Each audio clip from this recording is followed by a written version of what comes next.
Traded as lady's companion to clear debts, the cold Duke gave her everything and wanted nothing. Before we begin this captivating period romance, tell me in the comments where you're listening from. I love knowing where you're joining us from. And subscribe if you love romantic stories like this. Now let's fall into this tale together.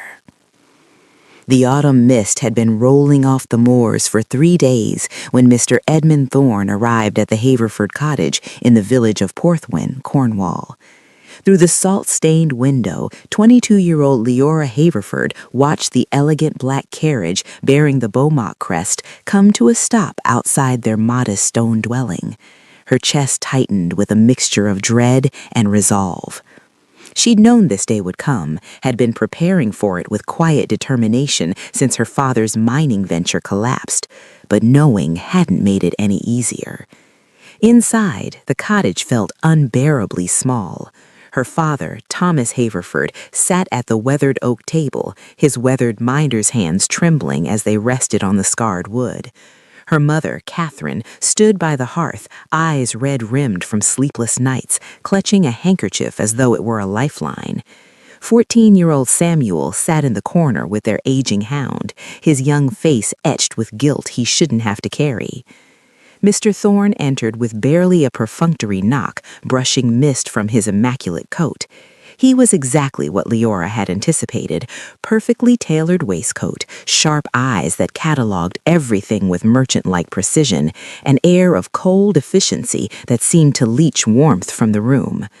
Mr. Haverford. He didn't bother with pleasantries as he placed his leather portfolio on the table. Shall we conclude our business? Thomas gestured weakly toward a chair. Please, sit. Mr. Thorne remained standing.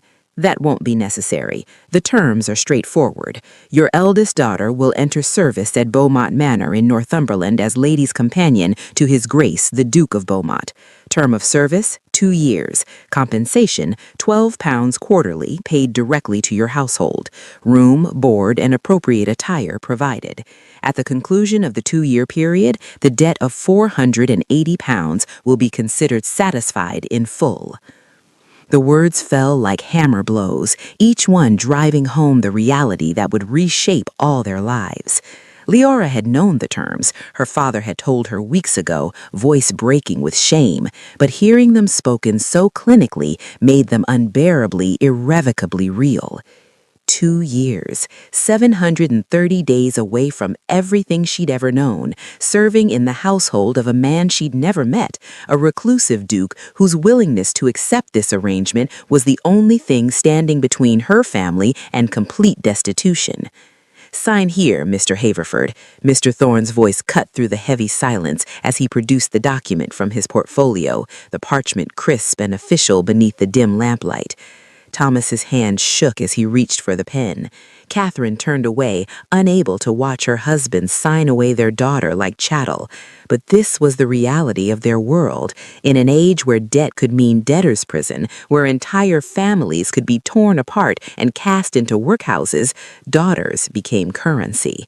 The law offered no protection for those who couldn't pay, only stark choices: surrender property, surrender pride, or surrender flesh and blood. Leora had spent weeks reading what few newspapers reached their village, understanding the mechanics of her own fate.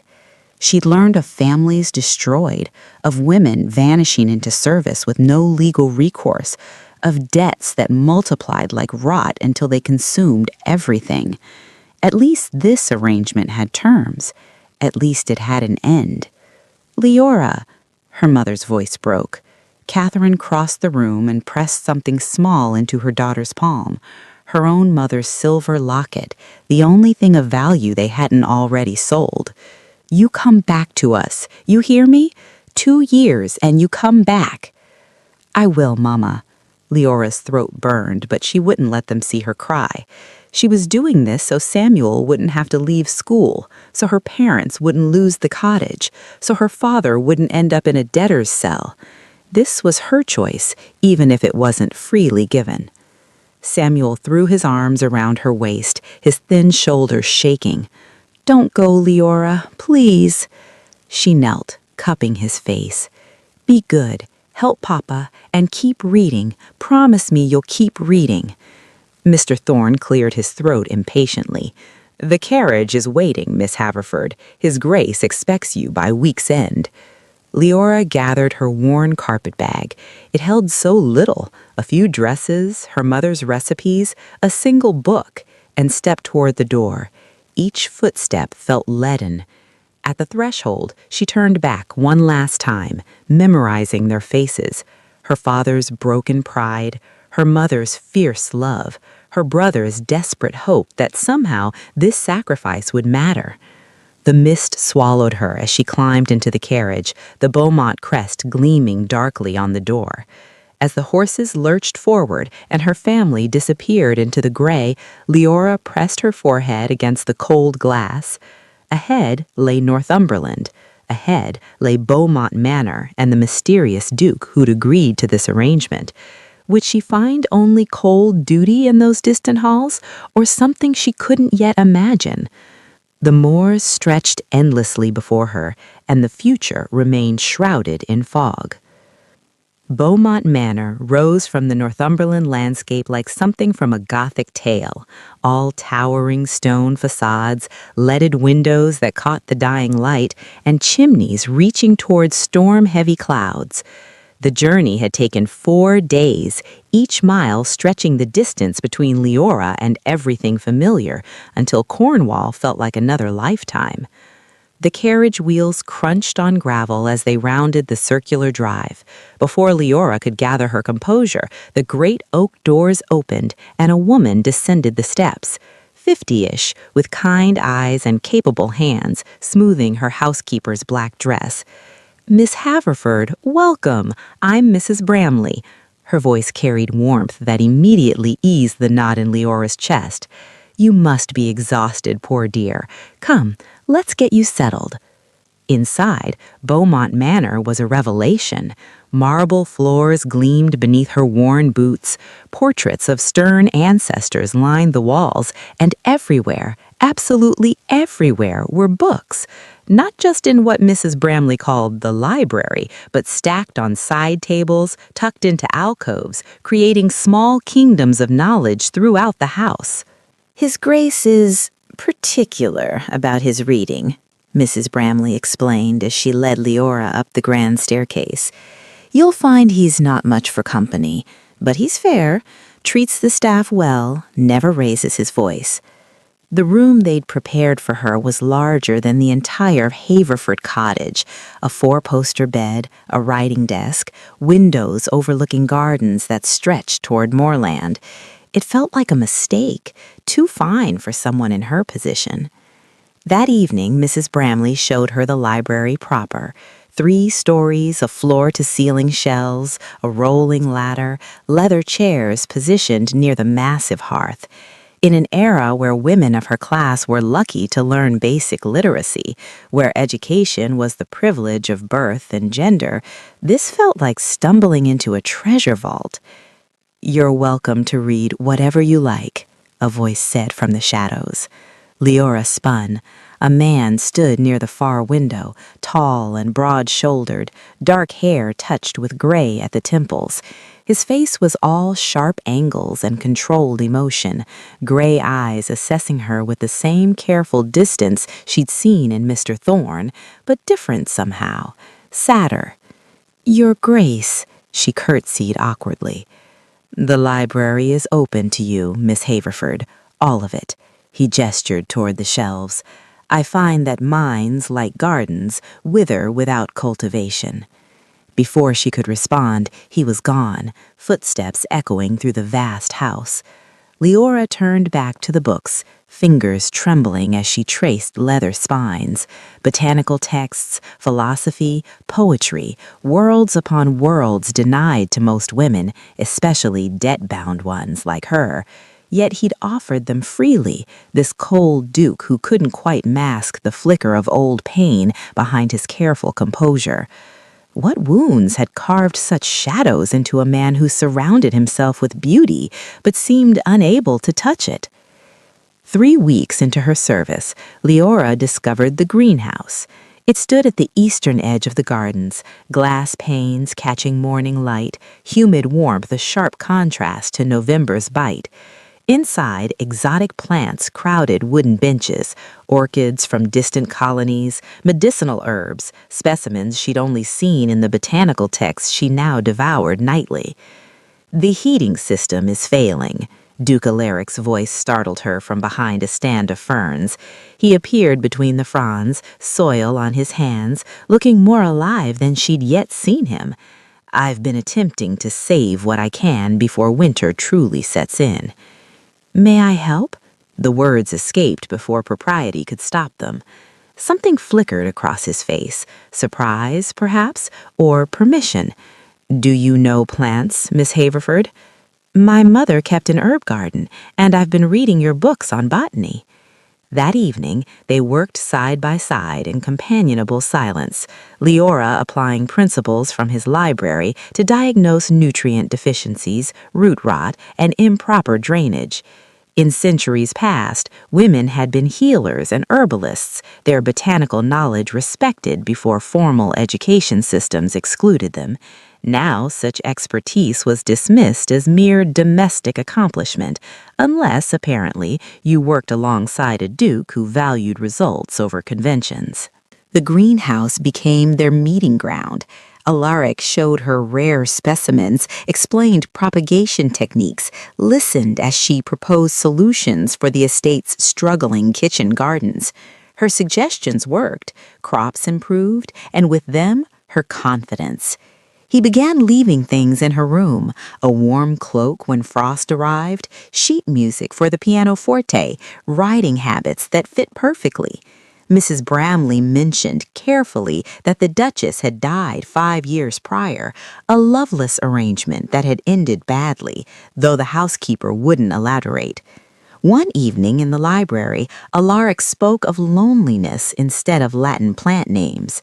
"This house holds too many ghosts, Miss Haverford, too many expectations that strangled everything genuine." Leora watched firelight play across his features, saw the man beneath the title.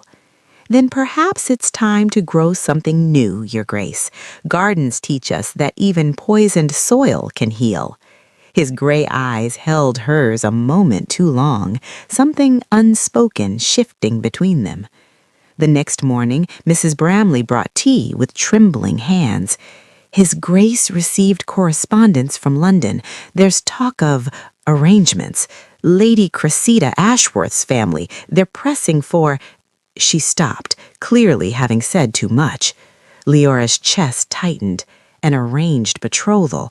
Of course. Dukes didn't remain unmarried forever, and they certainly didn't fall for debt-bound companions who had no right to feel this ache of betrayal. That afternoon, she saw him in the greenhouse through the glass, shoulders rigid as he read a letter, his expression carefully blank. The plants they'd saved together bloomed around him, beautiful and fragile, while outside the first snow began to fall. Winter wrapped Beaumont Manor in white silence, but inside the greenhouse, spring persisted. Alaric had begun meeting Leora there each afternoon, their conversations drifting from botany to philosophy, from estate management to dreams neither had dared voice aloud. "You see solutions where I see only problems," he said one December morning, watching her prune a climbing rose. Their fingers brushed as he handed her the shears, and neither pulled away quickly. The horseback rides began soon after, Alaric on his black stallion, Leora on a gentle mare he'd insisted she learn to handle. They'd ride across frost-hardened moors, her laughter breaking through his careful reserve, his rare smiles becoming less rare. But the world beyond their greenhouse Eden had other plans. Lady Cressida Ashworth arrived in a flurry of silk and status, her carriage bearing a crest nearly as old as Beaumont's own. She was beautiful in the calculated way of women raised for strategic marriages, blonde ringlets, porcelain skin, and eyes that assessed Leora like a shopkeeper appraising damaged goods. How quaint, Cressida remarked at dinner, her gaze sliding over Leora's simple dress, one of Alaric's gifts, fine but clearly not couture. His Grace maintains such democratic household arrangements. Tell me, Miss Haverford, what exactly does a lady's companion do? I confess I'm unfamiliar with the position. The barb landed precisely.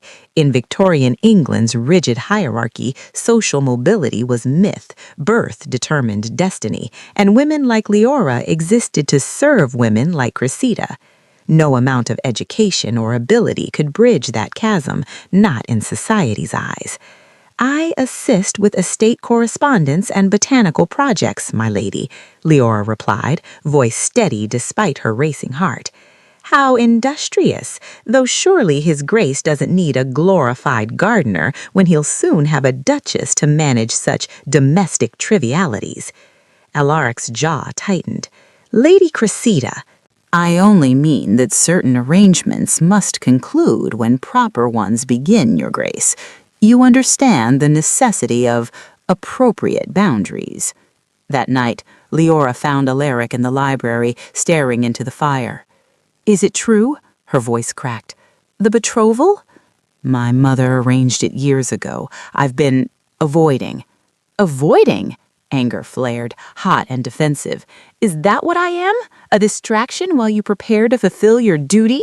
Were the gifts just another form of don't? He stood abruptly, anguish breaking through his careful control. Don't reduce what's between us to transaction.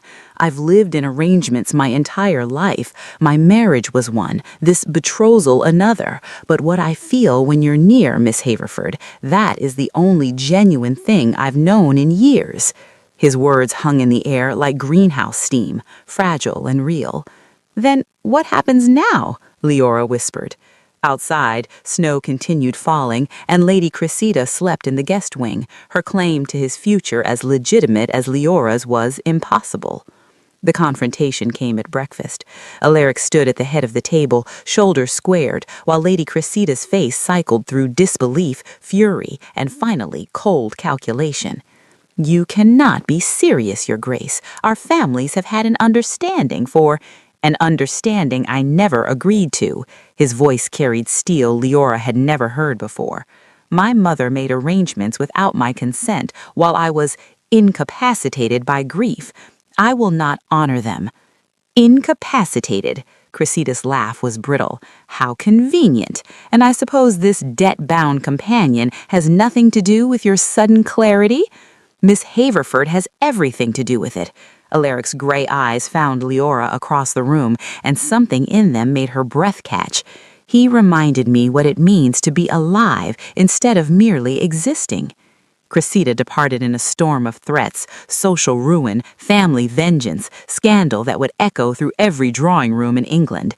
The door had barely closed before Alaric turned to Leora, exhausted but resolute. I've written to your father. The debt is absolved. You're free to leave or stay, but the choice must be yours. Alaric, his name felt dangerous and right on her tongue. Let me finish. He crossed to her, close enough that she could see the tremor in his hands. After Eleanor died, I convinced myself I was managing, that solitude was preferable to the agony of connection, but I was simply dissolving. Physicians had terms for it, melancholia, nervous exhaustion, though none understood that grief isn't weakness requiring cure, but a wound requiring time. In an era when mental suffering was often dismissed or institutionalized, when men especially were expected to shoulder pain in silence, his honesty was revolutionary.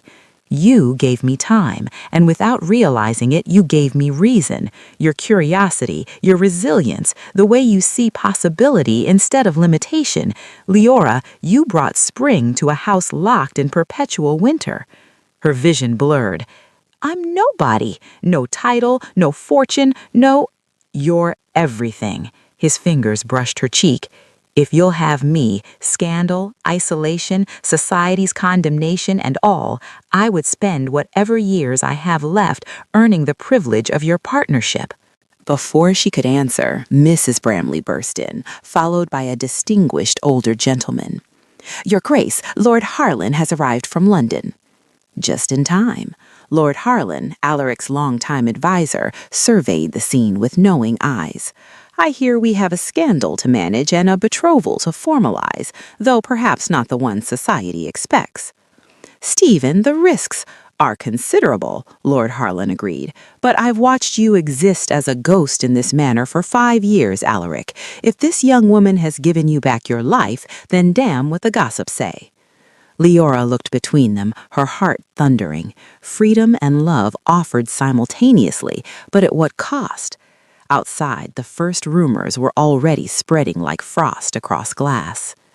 The Haverford carriage arrived on a gray morning, bringing with it both terror and hope. Leora watched from the music room window as her parents descended, her father's shoulders bent not from debt now, but apprehension, her mother clutching a worn shawl like armor. "They'll think me foolish," Leora whispered. "They'll think you brave." Alaric stood beside her, close enough that their fingers brushed. "As do I." The drawing room meeting defied every expectation. Her father wept openly, not from shame, but relief that his daughter had found something more valuable than security. Her mother studied Alaric with the shrewd assessment of one who'd spent decades reading character in marketplace hagglers and country squires. "You'll protect her from what's coming?" Mrs. Haverford asked bluntly. "The whispers have already reached our village. They're calling her an opportunist. Worse." "I cannot shield her from cruelty," Alaric admitted, "but I can stand beside her through it, and I can promise that her voice will matter as much as mine in every decision we make." It was his mother, arriving unexpectedly that afternoon, who shifted everything. The Dowager Duchess entered like winter itself, imposing, austere, formidable. Leora prepared for condemnation. Instead, the older woman studied her with eyes that held unexpected warmth. "You think yourself the first to cross class boundaries for love." The dowager's voice was sharp, but not unkind. "Before I was a duchess, I was a merchant's daughter. My marriage scandalized both families. Society predicted ruin." She glanced at her son. "Instead, we built something extraordinary." The revelation rippled through the room. Alaric stared at his mother as if seeing her for the first time. "Why never tell me?" "Because I wanted you to choose duty." Her voice softened. "Until I realized duty without joy is simply another form of death. Eleanor wouldn't want you entombed in grief. She'd want you alive." Over following weeks, as formal courtship began, Leora discovered strength she hadn't known she possessed. When Lady Cressida's allies circulated vicious caricatures, she held her head high at village gatherings. When former friends turned away, she found new allies among reformers and artists who valued character over pedigree. Together, she and Alaric began transforming Thornfield, opening shuttered wings, hiring local workers, establishing a school for tenant children. Each small act of defiance against stagnation felt like resurrection. Her family's stories sustained her through dark moments.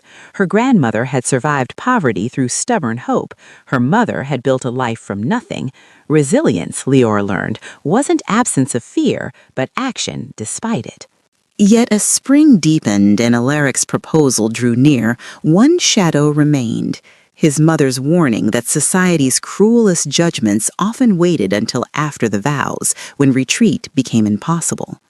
The wedding took place in Thornfield's chapel on a June morning when light streamed through stained glass like benediction. No grand society affair, just family, loyal staff, Lord Harlan, and a handful of friends who valued substance over spectacle. Leora wore her mother's altered gown, cream silk that caught the breeze as she walked the aisle. Alaric's expression as he watched her approach held everything words couldn't capture. Gratitude, wonder, love that had grown from shared vulnerability into something unshakable. "I promise partnership," he said when their turn came, abandoning traditional vows. "Honesty when silence seems easier.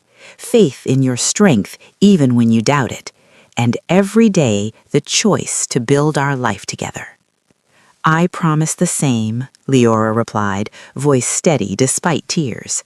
"And to remind you, always, that grief and joy can coexist, that remembering Eleanor honors rather than betrays what we're creating." Mrs. Bromley wept openly. Even the Dowager Duchess's eyes glistened. The year that followed transformed Thornfield from mausoleum to living estate. Alaric, energized by purpose, threw himself into reforms Leora suggested after studying agricultural treatises in his library. They implemented crop rotation, clover and turnips enriching soil depleted by decades of wheat monoculture. Tenant yields increased, prosperity rippled through the village. Leora established lending libraries in workers' cottages, arguing that education strengthened communities as surely as good harvests. When neighboring landowners scoffed, Alaric pointed to their thriving finances and dared them to prove innovation wrong. But the truest renewal came on a February dawn when their daughter arrived, small, fierce, perfect. They named her Alara, meaning light. Alaric held her with trembling reverence, tears streaming unchecked. "I thought I'd forgotten how to hope for anything beyond tomorrow," he whispered. "Now I'm planning decades." Leora watched husband and daughter together, understanding finally that healing wasn't linear. Some days Alaric still withdrew into shadows.